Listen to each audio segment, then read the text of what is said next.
The fluorescent lights of the KFC on Main Street buzzed softly, casting a warm glow over the red and white checkered tables. It was a chilly November evening in small-town Ohio, the kind where the wind bit at your fingertips and the promise of fried chicken and mashed potatoes felt like a hug from the inside. At a corner table, the Carter family, Lila, her husband Marcus, and their two kids, 8-year-old Jaden and 5-year-old Mia, huddled over a bucket of chicken, their laughter mingling with the clatter of trays and the hum of conversation.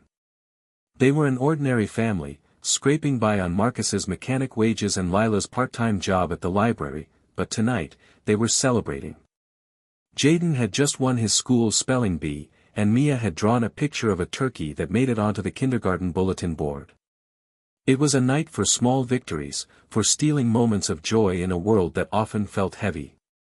Across the restaurant, a man sat alone, his navy suit jacket slightly wrinkled, his tie loosened. His hair, unmistakable even under the dim lights, caught Lila's eye. She nudged Marcus, her voice low. "Is that him?" Marcus squinted, then chuckled softly. "Well, I'll be. Looks like the former president's got a craving for some KFC tonight."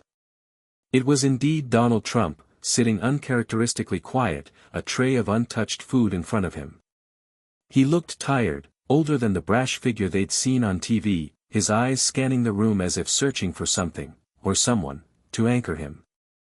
The Carters weren't political types, they voted, sure, but their lives were too full of bills and school pickups to get caught up in the noise of Washington. Still, Lila felt a pang of something, curiosity, maybe, or just plain human concern. "He looks lonely," she whispered to Marcus. Jaden, ever the bold one, overheard and piped up. "Why is he eating by himself? Doesn't he have, like, a million friends?" Mia giggled, her mouth full of mashed potatoes.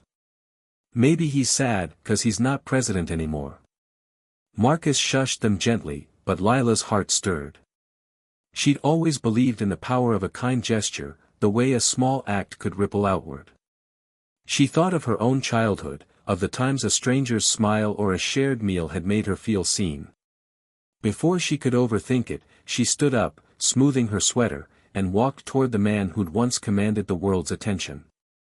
"Excuse me, sir," Lila said, her voice steady but kind. "I'm Lila Carter, and that's my family over there. We'd love for you to join us if you're up for it. No pressure, just thought it might be nice." The restaurant seemed to hush for a moment, a few heads turning. Trump looked up, his expression unreadable at first, then softening into something almost vulnerable. "That's mighty kind of you, ma'am," he said, his voice quieter than she'd expected.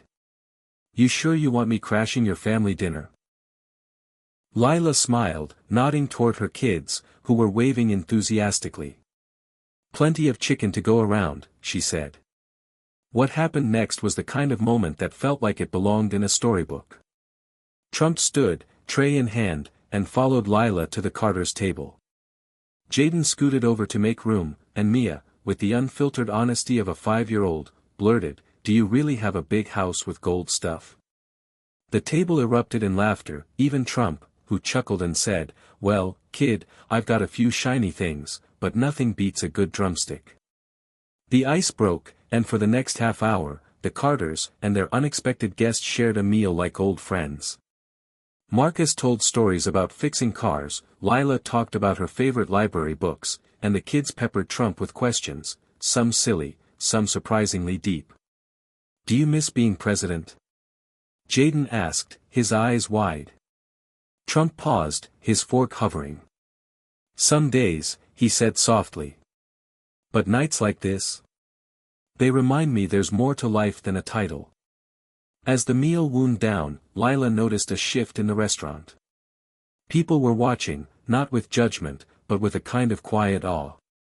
A young couple at a nearby table smiled, and an older man in a trucker hat gave a nod of approval.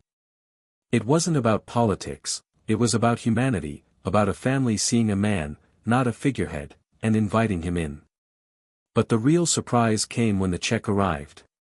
The waiter, a lanky teenager named Ethan, approached nervously. Sir, he said to Trump, someone paid for your table's meal. All of it. They asked to stay anonymous.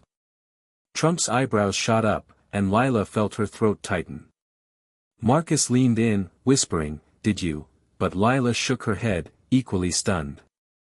Trump excused himself for a moment, stepping outside to take a call. The Carters assumed he'd leave after that, but he returned with a determined look. "Folks," he said, addressing not just the Carters but the whole restaurant, "I don't know who paid for our meal, but that kind of generosity, it's what makes this country great. I want to pay it forward." He pulled out his wallet, handed Ethan a stack of bills, and said, "Cover the next few tables, whoever comes in. And keep the change, kid." Ethan's eyes widened, and a murmur of astonishment rippled through the room. Lila's heart swelled. She hadn't expected this, not from a man so often painted in broad strokes by the world. But the night wasn't done surprising them. As the Carters gathered their things, Trump knelt down to Mia's level.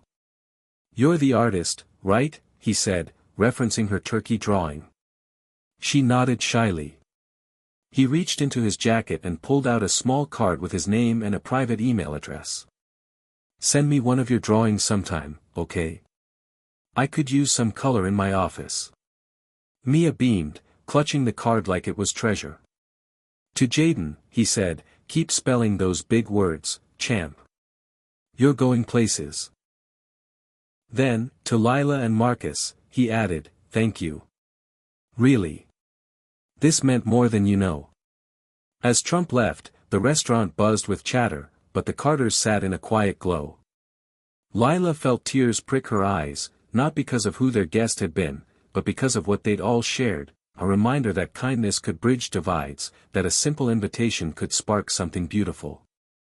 The next day, the story spread like wildfire on social media, not because of politics, but because people were hungry for hope, for proof that humanity could still surprise them.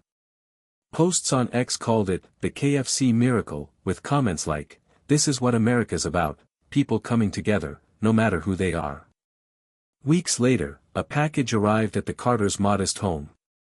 Inside was a framed note from Trump, thanking them again, and a small, colorful drawing of a chicken drumstick, signed by Mia, which he'd had framed alongside his note. "Hung it in my office," he wrote. "Best art I've got." Lila hung it in their living room, a reminder of that night when a family's small act of kindness reminded a man, and a nation, that hearts could still melt, one shared meal at a time. The Carters never saw Trump again, but they carried that evening with them, a story they'd tell their kids, and one day their grandkids, about the power of seeing someone, really seeing them, and offering a seat at the table. In a world often divided, that simple act had woven a thread of connection, proving that even in a fast food joint on a cold Ohio night, humanity could shine brighter than any spotlight.